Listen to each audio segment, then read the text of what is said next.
আসসালামু আলাইকুম। আজকে আপনাদের মাঝে নিয়ে আসলাম সহজ একটা রেসিপি, আমের শরবত। দেখতে থাকুন এবং আমাদের সাথে থাকুন। তো আমি প্রথমে আমগুলো কুচি কুচি করে নেব। এই গরমে আমের শরবত না খেলে কি চলে? যেই প্রচণ্ড গরম পড়তেছে, আমি ব্লেন্ডারে নিয়ে নিলাম আম কুচিগুলো, যতটুকু টুকটুক টুকটুক করে রাখছিলাম সবগুলো নিয়ে নিলাম। সাথে লবণ, চিনি, যা যা লাগে চিনি দিয়ে দিলাম পরিমাণ মতো, যা স্বাদ অনুযায়ী চিনি দিতে হবে। চিনি দিলাম, লবণ, বিট লবণ দিলাম, সাথে পানি দিলাম। পানি যার যতটুকু ইচ্ছা দিতে পারেন, আমি একটু বাড়িয়ে দিলাম।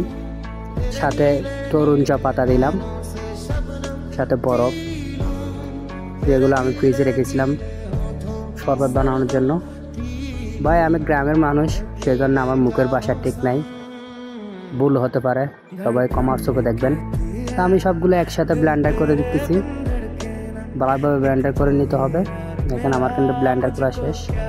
তো আমি 2টে গ্লাসে শরবত নেব।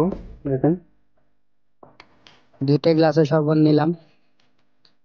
আমি গরিব মানুষ, তাই আমার বাড়ি পাকা না, বিল্ডিং না, আমি একটা টিনের ঘরে থাকি।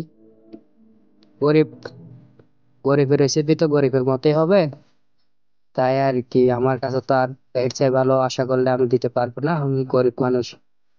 তো আমার কিন্তু, যাক, কথা বলতে বলতে এখানে শরবত রেডি হয়ে গেছে। 2 গ্লাস শরবত রেডি করলাম, আমের শরবত।